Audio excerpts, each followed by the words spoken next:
올 부활주일이 이제 얼마 남지 않았습니다. 부활주일이 점점 다가오면 다가올수록 저는 오래전에 일어났던 한 가지 사건이 생각이 납니다.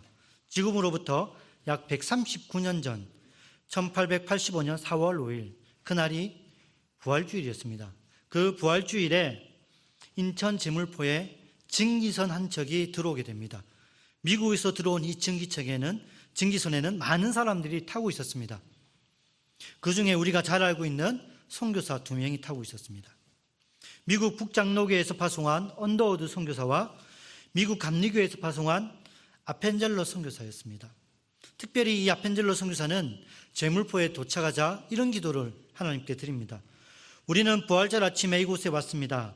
그날 사망의 권세를 이기신 주께서 이 백성을 얽어낸 결박을 끊으사 하나님의 자녀로서의 자유와 빛을 주시옵소서. 이렇게 기도합니다.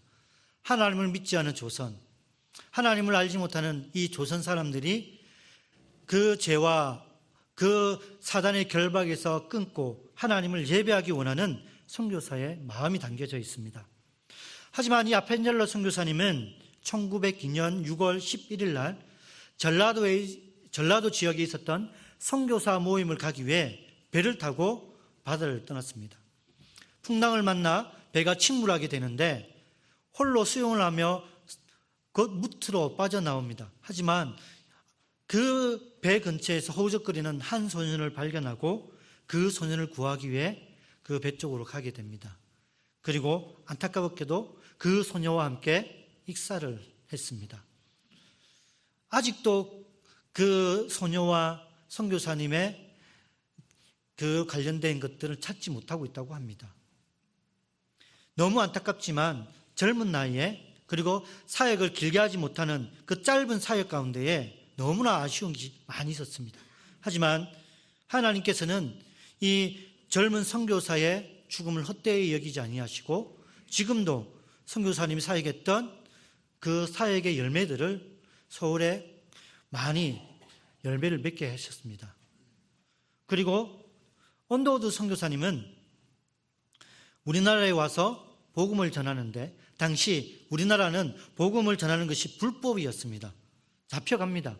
그래서 여기저기 여러 지역을 다니면서 하나님의 복음을 전했습니다. 그리고 1887년 9월 27일 그날이 화요일이라고 합니다. 그날 선교사님의 댁에서 조선 사람 14명이 모여 함께 예배를 드렸습니다. 이것이 우리나라 최초의 장로교회인 세문안교회 시작입니다. 복음을 전하는 것이 불법이었지만 그래도 모든 것을 감수하고 복음을 전하였고 예수님을 믿는 한 사람 한 사람과 함께 하나님을 예배했습니다. 이것이 조선 기독교 초기 역사였습니다. 그러나 언더우드 선교사님은 그냥 교회 사역에서만 그 사역을 멈추지 않고 학교를 세웁니다. 연희 전문학교를 세우게 되는데 그 연희 전문학교가 연희 전문대학교가 됩니다. 그리고 나중에는 에베신 선교사가 세운 세브란스 병원과 하나가 됩니다. 1956년 한국 전쟁이 끝난 이후에 연희 전문대학교와 연세대학 세브란스 병원이 합쳐져 가지고 연세대학이 탄생하게 되는 것입니다. 그 연세대학이 지금도 서울에 있습니다. 지금도 선교사님이 사용했던 그 선교에 관련된 유물들이 대학교에 보존되어 있습니다. 한 번씩 그 연세대학에 가서 선교사님이 걸어갔던 발자취, 그런 책들, 유물들을 보면 하나님의 살아계심을 누릴 수 있습니다. 그 연세대학교에 길 건너 맞은편에 가면 또 다른 대학교가 하나가 있습니다. 바로 이화여자대학교입니다. 이 이화여자대학교도 한 선교사님의 헌신으로 시작하게 되었습니다. 1884년 52세의 나이로 우리나라에 여자 선교사님 한 분이 들어옵니다. 이 여자 선교사님이 우리나라에 들어와서 눈에 보이는 것은 너무너무 참담합니다. 특별히 여성들이 살아가는 그 삶의 현장을 보니까 너무 비참했습니다.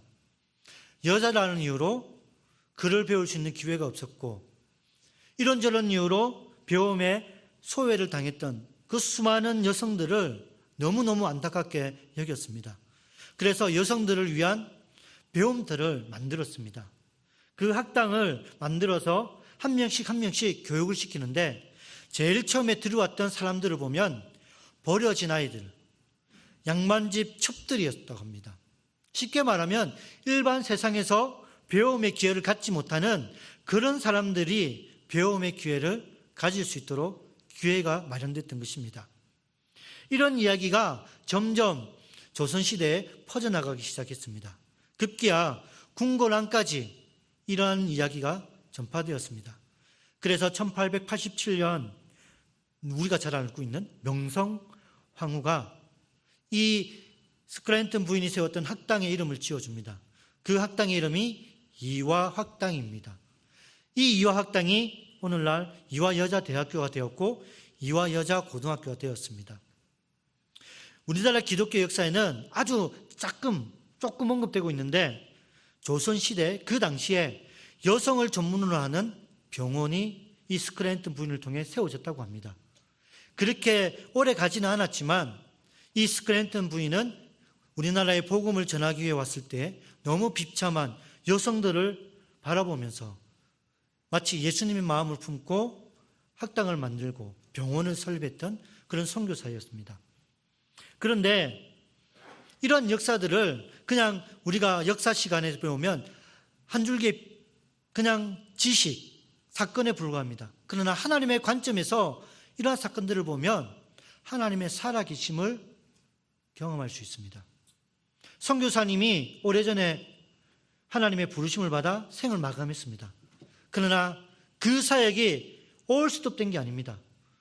하나님께서는 다른 사람을 통해 그 사역들을 이어가게끔 사람들을 부르십니다. 그리고 지금에 이르기까지 하나님의 놀라운 일들이 그 선교사들이 흘렸던 땀과 열정을 통해 진행되고 있는 것입니다. 지금 우리가 땀 흘리고 섬기고 기도하는 그 모든 내용들이 그냥 끝나지 않는다는 사실입니다.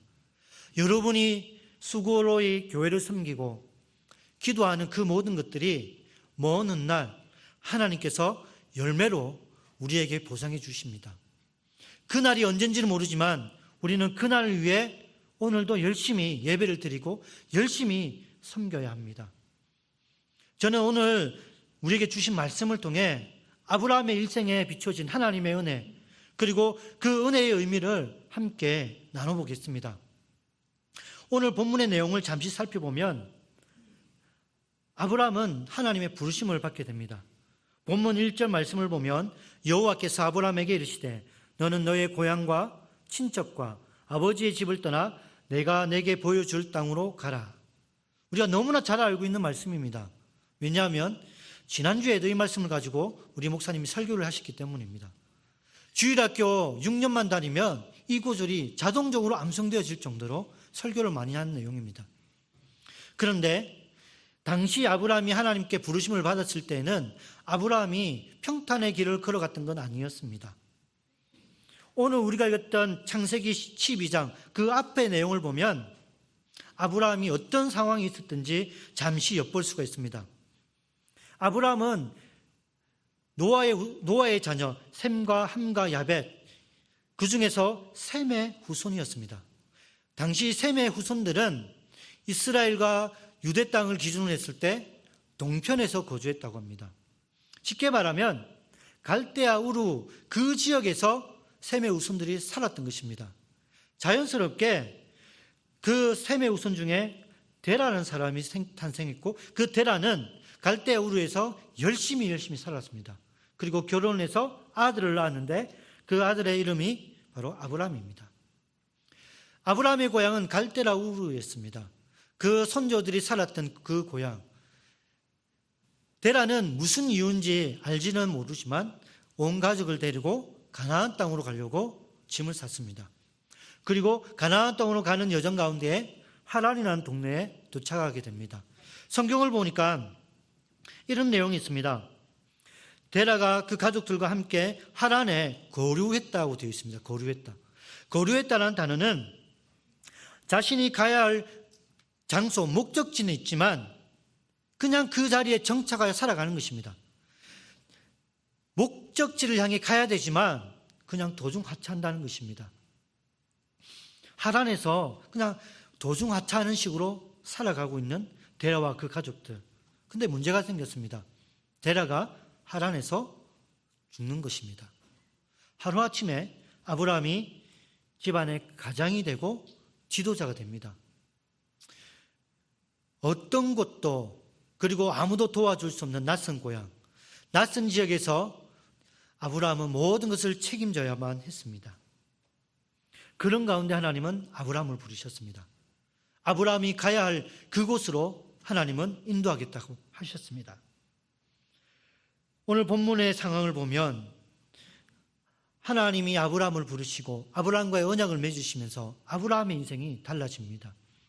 하나님이 만약 아브라함을 부르지 않았으면 아브라함의 인생은 어떻게 될지 아무도 모릅니다. 그냥 지나가는 하란에서 계속해서 살아갈 수도 있고 아버지가 가야 할 그 가나안 땅에 갈 수도 있었습니다. 그러나 하나님이 믿기 전에 아브라함의 신앙 상황을 보면 아브라함은 하나님의 뜻대로 살아가지 않았을 것입니다. 저기 아브라함의 믿음을 보면 아브라함은 전적으로 하나님을 의지하거나 전적으로 하나님의 말씀에 따라 살아가지 않았습니다. 하지만 항상 함께 하시는 하나님을 통해 아브라함의 인생은 조금씩 하나님의 은혜 안에 거하게 됩니다. 아브라함의 인생을 통해 우리에게 들려주는 하나님의 메시지는 세 가지가 있습니다. 그 첫 번째는 아브라함은 하나님의 부르심을 통해 내일에 대한 희망을 가지게 되었습니다. 로마서 4장 18절을 보면 아브라함이 바랄 수 없는 중에 바라고 믿었으니 되었습니다. 여기에서 바랄 수 없다는 것은 희망이 없다는 것, 소망이 없다는 것입니다. 여러분, 아브라함의 원래 이름은 아브람입니다. 그 뜻은 존경받는 아버지입니다. 근데 데라가 존경받는 아버지가 되라라고 이름을 그렇게 지어줬습니다. 하지만 아브람은 나이가 75세가 되었을 때까지 자녀가 한 사람도 없었습니다. 그리고 자녀가 앞으로 낳지 못하는 그런 상황에 놓여져 있습니다. 그 이름과는 전혀 다른 삶을 살아가고 있었습니다. 목표를 상실하고 목적지를 상실한 이 아브람. 하나님은 그 아브람을 하란에서 부르십니다. 그리고 내가 가야 할 그 땅으로 가라는 것입니다. 근데 그냥 단순히 가라는 것이 아니라 하나님이 인도하시겠다는 것입니다. 아브람과 사라에는 자녀도 없었고 앞으로 어디로 갈지 아무도 알려주지 않았지만 하나님은 그를 인도해 가십니다. 그러면서 그에게 언약을 맺어주십니다. 본문 2절을 보면 내가 너로 큰 민족을 이루고 내게 복을 주어 내 이름을 창대하게 하리니 너는 복이 될지라. 그냥 아브라함에게 주는 그냥 너는 번성하게 되겠다, 자녀가 많겠다, 이런 복으로 생각할 수 있습니다. 그러나 히브리어 원어를 살펴보면 이렇게 할 수 있습니다. 그리고 내가 너로 큰 민족을 이루겠다. 그리고 내가 너에게 복을 주겠다. 그리고 내 이름을 창대케 하겠다. 그리고 너는 복이 될 것이다. 이 문장이 끊어져 있습니다. 그리고 이루겠다, 주겠다, 하겠다. 이 말은 하나님께서 단번에 이루어 주는 것이 아니라 아브라함의 인생을 계속해서 인도하시면서 그때마다 이루어 주시고 하겠다는 것입니다. 결국 아브라함과 함께 하신다는 하나님의 메시지가 담겨 있고 아브라함이 어떤 길을 가든지 아브라함을 인도하신다는 것입니다. 이 언약에는 하나님이 아브라함아 내가 이렇게 하면 내가 이렇게 해주겠다라는 계약이 아니라 내가 무엇을 하든지 너의 인생을 책임져 주겠다는 의미가 담겨 있습니다. 실제로 아브라함의 인생을 보면 이러한 하나님의 모습을 볼 수가 있습니다. 아브라함이 불순종하여 그릇된 행위를 했을 때도 하나님은 아브라함을 도와주셨습니다. 아브라함을 선한 길로 인도해 주셨습니다.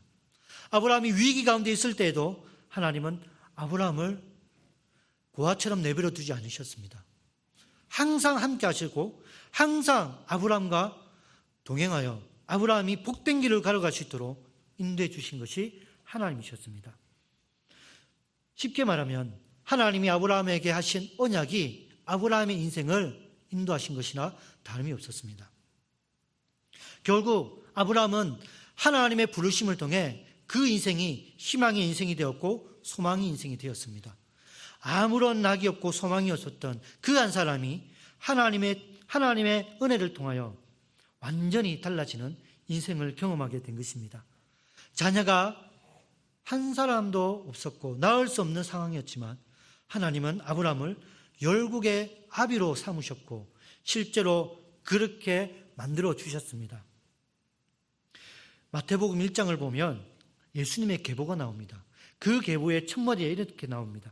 아브라함과 다윗의 자손 예수 그리스도의 계보라. 아브라함이 75세에 하란에서 하나님의 부르심을 받았을 때 그 상황과 마태복음 1장의 상황을 비교해 보십시오. 완전히 다른 겁니다. 희망이 없고 소망이 없었던 그 아브라함의 인생에 하나님의 영광의 빛을 비추어 주신 것입니다. 우리 역시도 아브라함과 같은 인생을 살아가고 있습니다. 예수님을 알기 전에는 우리는 죄악과 타락과 세상을 쫓아가는 죄의 노예처럼 살았습니다. 우리의 허물과 우리의 죄로 우리는 죽었던 인생이었습니다. 그러나 하나님이 우리를 불러주셨습니다. 아브라함이 하나님을 찾아가고 아브라함이 하나님을 구한 것이 아니라 하나님이 아브라함을 부르신 것처럼 하나님이 우리를 택하시고 우리를 부르셨습니다. 그리고 예수님을 믿을 수 있는 믿음을 주시고 지혜를 주셔서 우리가 하나님의 자녀로 살아가고 있는 것입니다. 흑암에서 죄악에서 건져 우리를 생명과 희망의 백성으로 만들어 주셨던 것입니다. 그런 하나님이 우리에게 하나님의 말씀을 통해 약속하십니다. 특별히 하나님은 우리의 인생을 통해 다듬어 가시기를 원하십니다. 우리의 인생을 통해 하나님의 빛을 드러내기를 원하십니다. 우리는 보이진 않지만 우리와 함께 하신 하나님을 통해 하나님의 약속이 우리의 삶 가운데 이루어지고 있습니다. 지금은 알지 못하지만 먼 훗날 우리의 삶을 돌아보면 우리 모두가 하나님께 감사할 수밖에 없고 하나님을 찬양할 수밖에 없게 됩니다. 성경의 수많은 인물들이 이렇게 고백을 합니다. 이렇게 하나님을 찬양하고 있습니다. 바라옵기는 저와 여러분이 지금 걸어가는 그 길이 때로는 힘들고 때로는 어려울 수 있습니다. 하지만 그게 끝이 아니라 계속해서 하나님은 그러한 역경과 어려움을 통해 우리의 삶을 풍요롭게 하신다는 것을 믿으시기 바랍니다. 이어서 하나님의 부르심을 받은 아브라함의 인생에 드러나는 두 번째 의미는 하나님께서는 어떠한 상황이 있든지 아브라함을 이끌어 가셨습니다. 창세기 12장 10절과 20장 1절 말씀을 보면 아브라함의 부끄러운 모습, 비굴한 모습을 볼 수 있습니다. 자신의 생명을 유지하기 위해서, 자신의 안위를 위해서 자신의 아내를 누이라고 속입니다. 너무너무 비굴합니다. 만약에 여러분의 남편이 자기가 살기 위해서 여러분을 자신의 누이라고 속이면 여러분 기분이 어떨 것 같습니까? 혹시 여러분의 딸이 그런 남편을 만나면 기분이 어떨 것 같습니까? 지만 살라고 그렇게 비굴한 모습을 하는 겁니다. 실제로 창세기 12장과 20장 내용을 보면 자신의 아내를 누이라고 속입니다. 그리고 실제로 세상의 권력이, 세상의 왕이 그 아내를 차지하려고 했습니다. 얼마나 비굴합니까? 남자인 제가 봐도 창피할 정도입니다. 정말 연약하고 비굴한 모습. 그런데 아브라함은 이러한 자신의 비굴한 모습 때문에 큰 절체절명의 위기를 겪게 됩니다. 순간 모든 것이 끝난 것처럼 보였습니다. 하지만 하나님은 드라마처럼 개입하십니다. 꿈을 통해, 삶을 통해 개입하셔가지고 세상의 권력, 세상의 가장 강력한 권력을 지닌 왕 앞에 하나님이 누구인지 보여주십니다. 그리고 그 권력이 벌벌 떨면서 하나님이 위험 앞에 무릎 꿇게 됩니다. 하나님은 아브라함의 잘못을 통해 아브라함의 가정과 아브라함을 지켜주시고 보호해주실 뿐만 아니라 그 모든 과정을 통해 하나님이 누구인지 온 천하에 드러나게 하셨습니다. 때로는 우리도 넘어지고 실수할 수도 있습니다. 하지만 우리 하나님은 합력하여 선을 이루시는 하나님이십니다. 그렇기 때문에 우리는 포기하면 안 됩니다.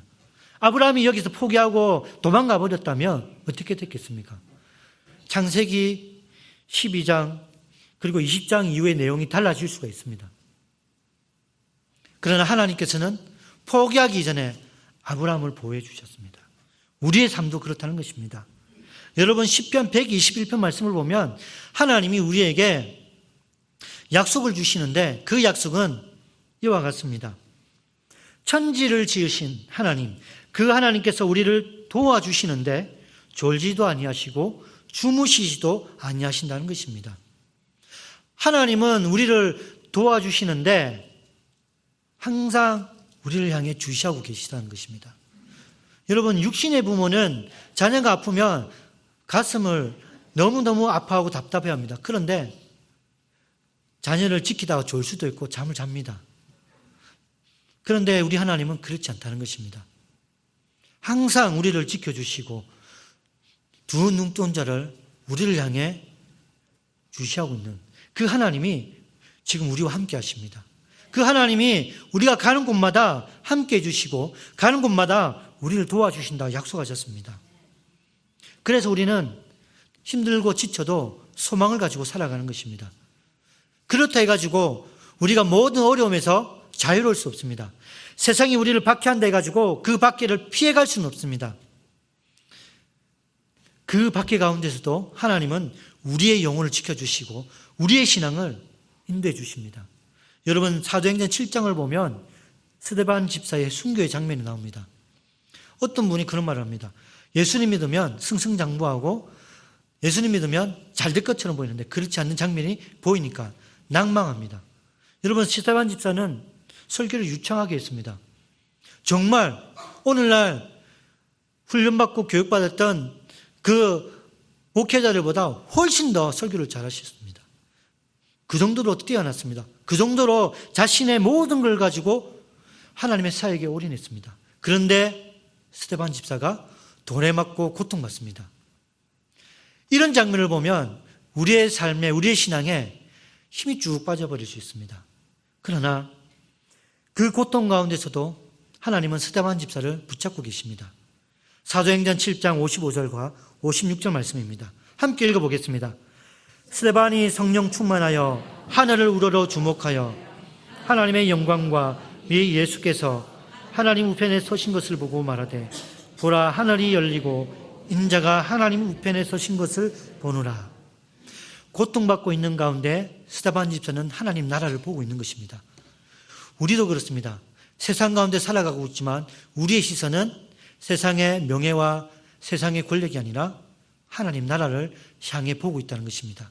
그리할 때 때로는 우리의 육신이 우리의 마음이 괴로운 길을 걸어갈 수 있습니다. 하지만 우리의 마음 깊숙이는 하나님 나라에 대한 소망이 있고 하나님이 주신 평강이 있다는 것을 여러분 믿으시기 바랍니다.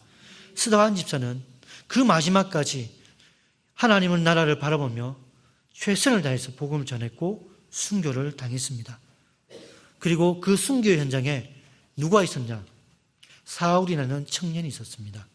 우리가 잘 알고 있는 사도 바울입니다. 사도 바울은 스데반이 죽는 그 순교 현장에 직접 스데반의 모습을 봤습니다. 그리고 훗날 그가 하나님을 믿고 난 이후 하나님의 놀라운 믿음의 도구가 되었고 로마서 5장 35절에서 이와 같이 말합니다. 누가 우리를 그리스도의 사랑에서 끊으리요? 환난이나 공고나 박해나 기근이나 적신이나 위험이냐 칼이냐. 고통받을 수 있지만 위협을 받을 수 있지만 하나님의 사랑에서 그 누구도 우리를 끊을 수 없다는 것입니다. 스데반이 그렇게 살아온 것처럼 바울도 그렇게 살아갔습니다.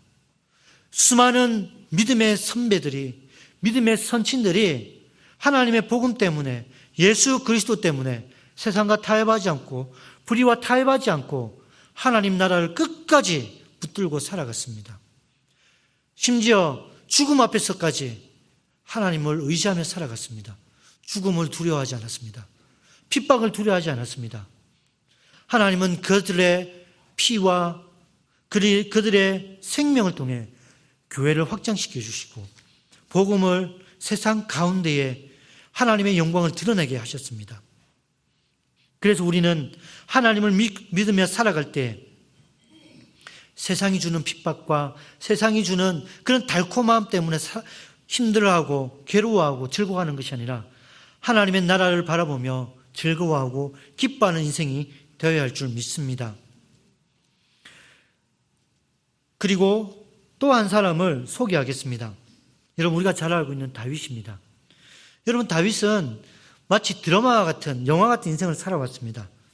정말 가족들로부터 인정받지 못한 그 소년이 하나님의 기름 부음을 받아 왕이 되었습니다. 왕이 되는 과정도 너무너무 어려웠습니다.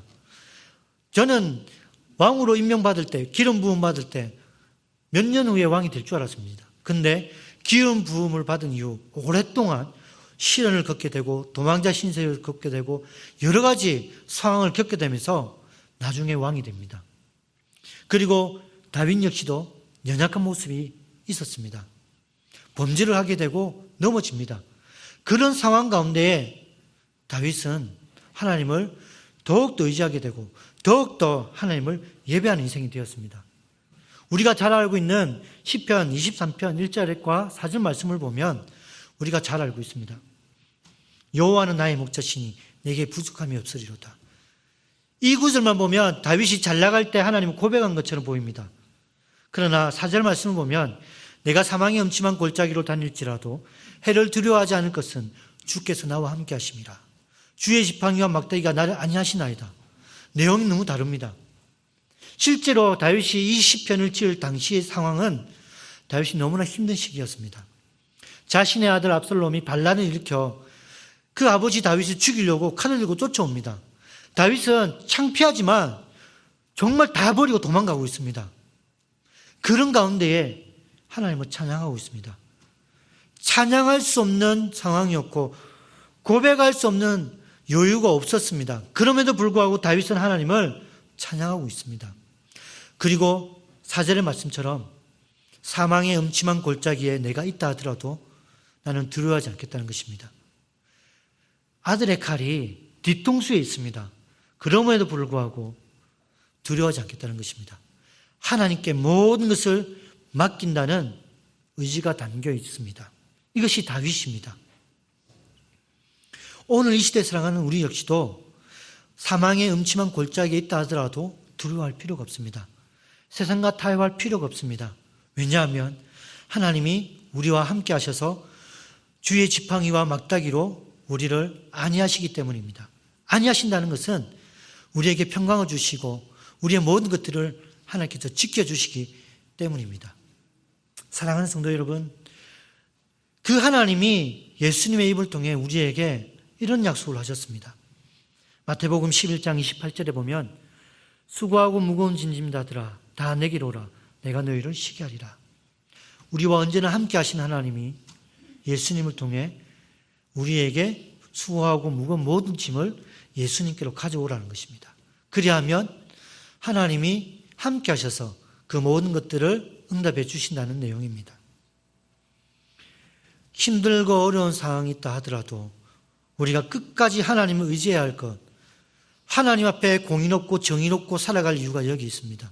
좀 더 손해본다 하더라도 좀 더 하나님의 말씀대로 살아갈 때에 사람들이 비난하고 조롱한다 할지라도 그렇게 살아갈 이유가 바로 여기 있는 것입니다. 마지막 세 번째 의미는 하나님께서는 우리의 기도에 귀를 기울여 주십니다. 창세기 18장 내용을 보면 아브라함은 하나님께로부터 정말 충격적인 이야기를 하나 듣습니다. 악하고 부패한 소돔성이 하나님께서 멸망하신다는 내용입니다. 이 이야기를 듣자 아브라함은 하나님께 간절히 구합니다. 만일 그 성에 50명의 의로운 사람이 있다면 하나님 어떻게 하시겠습니까? 만일 의로운 사람이 45명이 있다면 어떻게 하겠습니까? 만일 40명을 하나님 찾으시면 어떻게 하겠습니까? 나중에는 아브라함도 염치가 없었는지 주여 염치 없이 말한다고 노하지 마십시오. 만일 거기에 30명의 의로운 사람을 찾으신다면 어떻게 하겠습니까? 급기야 아브라함은 주여 노하지 마소서. 내가 한 번 더 말씀드리겠지만 만일 그 성에서 의로운 사람 10명을 찾으신다면 어떻게 하겠습니까? 아브라함이 이렇게 여러 번 하나님께 간청을 합니다. 만약 제가 하나님이었으면 화를 냈을 겁니다. 쓸데없는 소리 하지 말라고. 만약 제 아들이 이렇게까지 때렸으면 혼을 냈을 겁니다. 아니면 회초리를 들을 수도 있습니다. 야, 너 아빠 무시하는 거냐? 아빠는 왜 말 안 들어? 이렇게 혼을 낼 수도 있습니다. 하지만 하나님은 아브라함이 말할 때마다 반응하십니다. 말할 때마다 응답해 주셨습니다. 여러분, 이게 기도입니다. 하나님의 음성을 들리진 않지만 우리가 기도할 때마다 하나님은 응답해 주시는 겁니다. 근데 그 응답이 지금이 아니라 언젠지 아무도 모른다는 것입니다. 하나님의 때에 하나님의 방법으로 응답해 주시지 하나님은 우리의 기도를 무시하지 않는다는 것입니다. 그래서 사무엘상 3장 19절 말씀을 보면 사무엘이 자라매 여호와께서 그와 함께 계셔서 그의 말이 하나도 땅에 떨어지지 않게 하시니라고 되어 있습니다. 이 성경 구절을 현대인의 버전으로 읽으면 사무엘이 점점 성장해 가자 여호와께서는 그와 함께 계셔서 사무엘이 말한 것이 다 이루어지도록 하셨다라고 되어 있습니다. 쉽게 말하면 하나님의 백성들이 하나님의 뜻을 쫓아가면서 간절히 구한 그 기도 내용들이 하나님께서 하나님의 방법대로 이루어 주신다는 내용입니다. 우리의 기도가 나를 위한 기도, 나의 만족과 유익을 위한 기도가 아니라 하나님 앞에 바로 설 수 있도록 공의로운 하나님 앞에 살아갈 수 있는 기도, 하나님의 나라를 위한 기도, 하나님의 뜻을 위한 기도가 될 때에 하나님은 우리의 기도를 통하여 일을 해 나가십니다. 이런 것들을 여러분 믿으시기 바랍니다.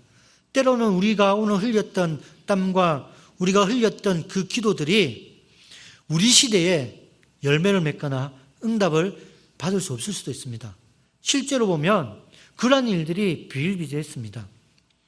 언더우드 선교사는 우리나라에 처음으로 복음을 전할 때에 너무 낙관적, 너무 비관했습니다. 이 조선인 나라 알 수가 없을 정도로 너무너무 참혹했습니다. 그런데 그가 선교 사역을 하면서 본국에 선교 편지를 보낼 때 이런 내용이 있었습니다. 나는 조선에 씨를 뿌리러 왔으나 지금 열매를 거두고 있다 했습니다.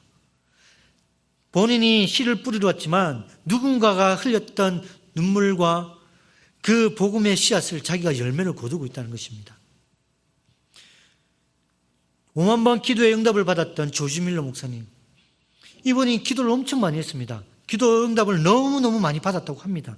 그런데 이분의 생을 놓고 보면 이분이 살아있을 때 받았던 기도 내용, 기도 응답보다 이분이 돌아가신 이후에 받았던 기도 내용이 더 많았다고 합니다. 비록 우리의 생은 마감되었지만 그 기도의 내용은 살아 역사한다는 것입니다. 이것이 조지 뮬러를 통해 하나님의 은혜가 우리에게 보여주는 장면입니다. 그리고 윌리엄 밀버포스라는 분이 계십니다. 이분은 영국의 노예 폐지 운동을 했던 정치인이었습니다. 부유한 가정에 자랐기 때문에 어릴 때부터 많은 공부를 했습니다. 그리고 젊을 때부터 정치인이 되었습니다. 이분이 정치에 참여하면서 내가 예수님을 믿는데, 내가 교회를 다니는데 어떻게 하면 선한 영향력을 미칠 수 있을까 고민하게 됩니다. 그러다가 영국의 노예 제도가 보여집니다. 하나님 말씀에는 이 노예 제도가 잘못된 건데 너무너무 뻔뻔하게 노예 제도를 잘하고 있는 것입니다. 그래서 아주 젊을 때부터 노예 폐지 운동을 시작했습니다. 그런데 세상은 꿈쩍도 하지 않습니다. 왜냐하면 당시 영국은 노예가 없으면 상업이 돌아가지 않습니다. 노예가 폐지되면 영국의 산업이 흔들릴 수밖에 없었습니다. 그래서 다 반대하는 것입니다. 그러나 이 젊은 윌리엄 밀버스는 그럼에도 불구하고 하나님 보시기에 이것이 잘못되었기 때문에 계속해서 노예 폐지 운동을 합니다. 여러분 잘 알고 있는 존 뉴턴 목사님, 어메이징 그레이스를 작곡했던 동시대 사람이었고 아주 깊이 교제를 했던 관계였습니다. 존 뉴턴의 그 간증과 그 설교도 듣고 포기하지 않습니다. 포기할 정도로 힘들고 외면받았지만 끝까지 노예 폐지 운동을 했습니다. 너무 안타까운 것은 그분이 1833년 초반에 죽습니다. 그가 죽기까지 노예 폐지 안 됩니다. 그러나 신기한 것은 그가 죽고 얼마 되지 않았을 때 1833년 후반기에 영국 국회에 노예 폐지 법안이 통과가 됩니다. 그리고 1884년에는 영국 전역에 노예 폐지가 시행되었습니다. 한 젊은 정치인이 하나님의 뜻을 품고 한평생을 바쳤습니다. 그러나 그 평생에는 빛을 보지 못했습니다. 하지만 그가 흘렸던 기도와 땀과 열정이 끝난 것이 아니었습니다. 그가 죽은 이후에 하나님은 응답해 주셨습니다. 그래서 우리는 기도해야 되는 것입니다.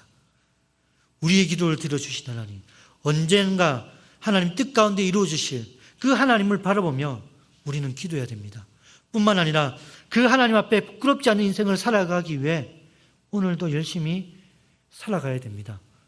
세상의 유혹을 뿌리치고 게으름을 뿌리치고 하나님 말씀을 의지하며 하나님 말씀대로 살아가기 위해 노력해야 됩니다. 달콤해 보이는 세상의 유혹, 휘황찬란해 보이는 세상의 권력, 그 권력이 손을 내민다 할지라도 뿌리칠 수 있는 담대함, 그리고 그것을 위해, 그러한 신앙을 위해서 자신을 위해 기도해야 되는 것입니다. 좀 더 많이 벌기 위해서, 좀 더 성공하기 위해서, 좀 더 나은 인생을 살아가기 위해 기도하기 이전에 먼저 하나님 앞에 부끄럽지 않은 인생을 살아갈 수 있도록 기도해야 되는 것입니다. 아브라함의 믿음은 너무나 미약했습니다. 너무나 초라했습니다. 그러나 그 아브라함은 하나님을 만난 이후로, 하나님을 부르심 받은 그 이후로 하나님을 닮아가는 인생, 하나님 앞에 모든 것을 맡길 수 있는 인생이 되었습니다. 창세기 22장에 보면 하나님이 아브라함을 시험합니다. 독자 이삭을 바치라. 그때 아브라함은 어떻게 했습니까? 의심하지 않습니다. 대꾸하지 않습니다. 묵묵하게 독자 이삭을 가지고 산에 올라가 독자 이삭을 죽이려고 했습니다. 그때 하나님이 아브라함을 부르시면서 이제야 내가 나를 경외하는 줄 알겠다 라고 하시면서 다시 한번 아브라함에게 축복의 언약을 허락해 주셨습니다. 우리의 인생이 그렇습니다. 죄악된 길에 있을 때는 하나님이 보이지 않습니다. 그러나 의로운 길, 하나님의 말씀의 길을 갈 때 보이지 않는 하나님이 보입니다. 그리고 그 크신 하나님의 손이 우리의 삶의 현장에서 느껴집니다. 바라옵기는 아브라함을 만나주신 그 하나님이 여러분의 하나님이 좀 믿으시고, 아브라함의 하나님이 우리의 신앙의 길, 우리의 미래를 이끌어 가신다는 것을 믿고 의지하시기 바랍니다. 그리고 그 하나님을 통해 여러분이 가는 곳마다 하나님의 복이 여러분의 삶을 통해 흘러넘치고, 그 복들을 통하여 하나님의 나라가 확장되어지는 놀라운 은혜가 여러분의 삶의 가운데 일어나기를 간절히 소원합니다. 이 시간 우리 함께 말씀을 놓고 기도하겠습니다. 하나님, 아브라함을 만나주신 그 하나님이 나의 하나님이 되어주셔서 우리를 언제나 인도해 주시고 우리의 기도를 응답해 주셔서 우리의 신앙이 하나님이 보시기에 기뻐하고 하나님이 보시기에 은혜로운 신앙이 될 수 있도록 우리의 신앙을 붙들어 달라고 이 시간 다 같이 간절히 기도하겠습니다.